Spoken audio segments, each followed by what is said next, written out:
Hello good morning guys, कैसे हैं आप सभी लोग। मैं अवधेश और आप देख रहे हैं पृथ्वी डिजिटल रोजगार। तो मैं इस चैनल पर प्रत्येक रोज नई नई जानकारी लेकर आता रहता हूं। तो आज मैं एक बहुत बड़ी अपडेट्स के साथ इस चैनल पर आया हूं। आप लोगों को बता दूं कि बिहार में सभी चरणों की चुनाव समाप्त हो चुकी है, पंचायती राज के चुनाव, जिसमें वार्डों में होती है वार्ड मेंबर, पंचायत में होते हैं मुखिया, वार्ड में होते हैं वार्ड मेंबर, सरपंच होते हैं। उसी तरह वार्ड में वार्ड मेंबर जो होते हैं उनके अध्यक्षता में एक कमिटी रहती है जिसमें एक सचिव बनाया जाता है। उसकी वैकेंसी आई है। जो वार्ड सचिव होते हैं उन वार्ड सचिव की वैकेंसी आई है, जिस वैकेंसी के बारे में आपको फुल डिटेल और स्टेप बाय स्टेप करके बताऊंगा कि पंचायत समिति, पंचायत पंचायत के जो वार्ड है, वार्ड के जो सचिव बनेंगे, वार्ड सचिव, लगभग बिहार में 1,13,891 पद है लगभग, जिसकी वैकेंसी निकाल दी है सरकार ने, घोषणा कर दी है कि इसको बहाल की जानी है। इसकी सैलरी कितनी है, क्या है, इस वीडियो में आप बने रहेंगे। स्टेप बाय स्टेप प्लीज देखेंगे इस वीडियो को। इस वीडियो को काफी शेयर कर दीजिएगा ताकि अन्य भाई के भी इसका बेनिफिट हो सके। तो कितनी सैलरी है, क्या मिलेगी, क्या काम है वार्ड सचिव की, क्योंकि नए सेशन में किस तरह से सरकार काम करवाएगी, मैं स्टेप बाय स्टेप बारीकी से मैं आपको बताऊंगा। आप इस वीडियो में बने रहेंगे। तो चलिए मैं शुरू करता हूं। इस आर्टिकल के माध्यम से मैं आपको बताता हूं, देखिएगा ध्यान से, बारीकी से सुनिएगा। तो दोस्तों मैं बता दूं आपको कि बिहार पंचायत वार्ड सचिव के जो बहाली होने वाली है, जो 1,13,891 है, जिसका सिलेक्शन सैलरी क्या होगा, पूरा प्रक्रिया में स्टेप बाय स्टेप बता रहा हूं।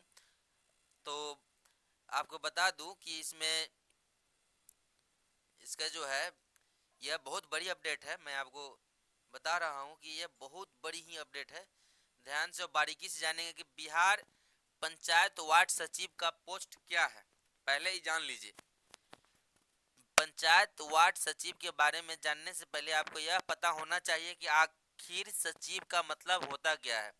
पंचायत सचिव का मतलब यह होता है कि किसी भी विभाग में सचिव विकास कार्य से जुड़े सभी काम का मालिक होता है। जैसे कि मान लीजिए किसी विभाग का जो अध्यक्ष होता है, बिना सचिव के सहमति और हस्ताक्षर के बिना कोई भी विकास का कार्य से जुड़ी काम नहीं करा सकता। ठीक उसी प्रकार बिहार के सभी पंचायत के वार्ड में एक एक सचिव का नियुक्ति की जाएगी। नियुक्ति कैसे होगी मैं आगे बताऊंगा, आप इस वीडियो में बने रहेंगे। बिहार पंचायत वार्ड सचिव का काम क्या होगा, मैं आपको जान लीजिए कि बिहार पंचायत वार्ड सचिव का जो काम होगा वह वार्ड विकास के कार्य किए जा रहे हैं उसकी समीक्षा करना, देखना, वार्ड के आय फंड्स की सहमति के साथ हस्ताक्षर करके काम को आगे बढ़ाना।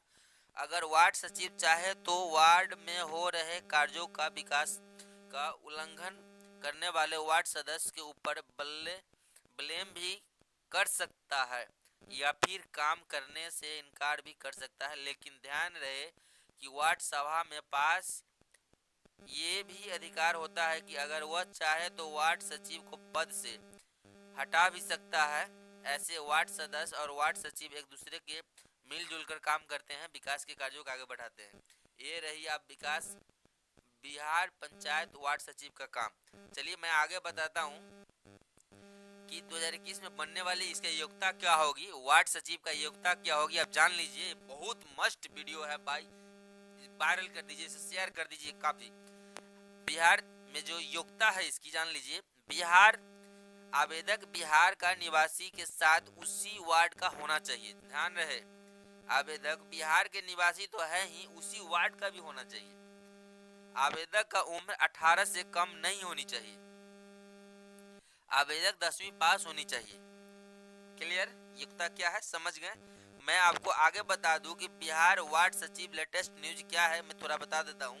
जैसे कि आप जानते हैं कि बिहार पंचायत चुनाव जो लगभग खत्म हो चुकी है, जिसके कारण ये अभी बहाली प्रक्रिया शुरू हो गई है। जैसे पेपर में भी एक आर्टिकल के जरिए मैं बताना, पेपर में भी छपी थी कि वार्ड सभा करेगी 1 लाख, वार्ड सभा करेगी 1,13,891 सचिवों को नियुक्ति।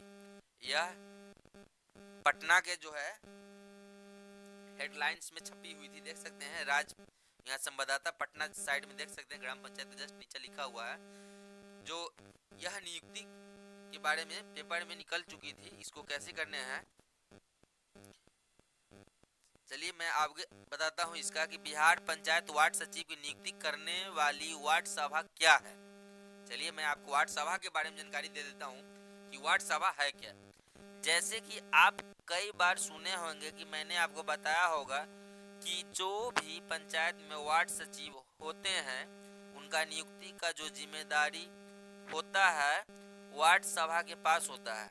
अब ऐसे में आपके मन में जो जरूर सवाल आया होगा कि आखिर वार्ड सभा क्या होता है और इसका गठन कैसे होता है, तो हम जानते हैं कि आखिर वार्ड सभा क्या है, इसका गठन कैसे किया जाता है। चलिए मैं बता रहा हूँ बारीकी से, स्टेप बाय स्टेप करके आप समझेंगे, ध्यान देंगे।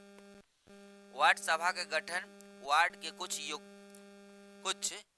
योग्यता रखने वाले लोगों से मिलकर बनाई जाती है, जो नीचे निम्नलिखित है। वार्ड सभा वार्ड के 7 सदस्यीय वार्ड क्रियान्वयन एवं प्रबंधन समिति का गठन करती है। वार्ड सभा के 7 सदस्यीय वार्ड क्रियान्वयन एवं प्रबंधन समिति होते हैं। वार्ड सभा के 7 सदस्यीय समिति का अध्यक्ष वार्ड सदस्य होते हैं। ग्राम कचहरी के 5 सदस्य होंगे। ग्राम कचहरी के 5 सदस्य होंगे, जिसमें कम से कम तीन केवल महिलाएं रहती है। वार्ड सभा का 7 सदस्यीय समिति बनाने के लिए आवेदक उसी का वार्ड का निवासी होना चाहिए। वार्ड सभा का 7 सदस्यीय समिति बनाने के लिए आवेदक का उम्र 18 वर्ष से ज्यादा होना चाहिए। वार्ड सभा के 7 सदस्यीय समिति बनाने के लिए आवेदक का नाम मतदाता सूची में होना चाहिए। वार्ड सभा के 7 सदस्यीय वार्ड क्रियान्वयन एवं प्रबंधन समिति के कार्यकाल 2 वर्ष का होता है। वार्ड सभा के 7 सदस्यीय जो होते हैं लोग, उनका जो कार्यकाल, प्रबंधन समिति का जो कार्यकाल होता है वह मात्र 2 साल के लिए होता है, ध्यान रहे। जैसे कि आपने देखा कि मैंने आपको बता दिया कि वार्ड सभा गठन कैसे किया जाता है। इसमें 7 तरह के अस्थायी रूप से सदस्य होते हैं, जिनके बारे में मैं आपको संपूर्ण जानकारी दिया। चलिए मैं आगे बताता हूँ आपको कि नियुक्ति कैसे होती है। ये तो बता दिया, अब सचिव का नियुक्ति कैसे करनी है मैं बता दूं। वार्ड सभा के बैठक में उपस्थित लोगों में से वार्ड के 7 सदस्यीय वार्ड क्रियान्वयन एवं प्रबंधन समिति का गठन होता है, जिसमें वार्ड अध्यक्ष होते हैं और ग्राम कचहरी के 5 सदस्य और वार्ड के उसी वार्ड के निवासी होते हैं। इस तरीका से, और इसकी पूरी जानकारी मैं इस को दे रहा हूँ। प्लीज इस वीडियो को बने रहेंगे, क्योंकि जानकारी रहना बहुत जरूरी होती है। जिसका अध्यक्ष वार्ड होते हैं, ग्राम कचहरी 5 सदस्य होंगे एवं वार्ड निवासी 5 व्यक्तियों का सदस्य रूप चुना जाता है। इस सदस्य का चुनाव वार्ड सभा करेगी। अगर संबंधित वार्ड में अनुसूचित जाति, अनुसूचित जनजाति परिवार निवास करते हैं तो 5 सदस्य से एक सदस्य अनुसूचित जाति जनजाति परिवार से अनिवार्य रूप से चयनित किया जाएगा। 7 सदस्यीय वार्ड क्रियान्वयन एवं प्रबंधन समिति में कम से कम 3 महिला सदस्य होना अनिवार्य है, जो कि मैंने आपको बता दिया था। चलिए मैं आपको बताता हूँ कि यह बहुत ही अनिवार्य है। तो प्रबंधन समिति एक वार्ड सदस्य के रूप में चुना जाएगा, जो कम से कम 10वीं पास होना चाहिए, जो स्वयं को लेखा जोखा करने की जिम्मेदारी सदस्य सचिव होगी। जो भी कार्य करना होगा उसका लेखा जोखा वार्ड सचिव करते हैं। उसको ये क्षमता उसकी रहनी चाहिए, लिखने पढ़ने की अच्छी नॉलेज रहनी चाहिए। तो ये मैंने बारीकी से स्टेप बाय स्टेप करके मैंने इस वीडियो के माध्यम से मैंने ये बताया। तो दोस्तों ये वीडियो मेरी कैसी लगी कमेंट कर जरूर बताएंगे, और इस वीडियो को ज़्यादा से ज़्यादा शेयर कर देंगे आप, ताकि अन्य भाई को भी बेनिफिट हो सके। और आप मेरे चैनल पर नए हैं तो प्लीज़ चैनल को सब्सक्राइब कर लीजिएगा, बेल आइकन को दबा दीजिएगा। मिलते हैं नेक्स्ट वीडियो में, तब तक के लिए बाय।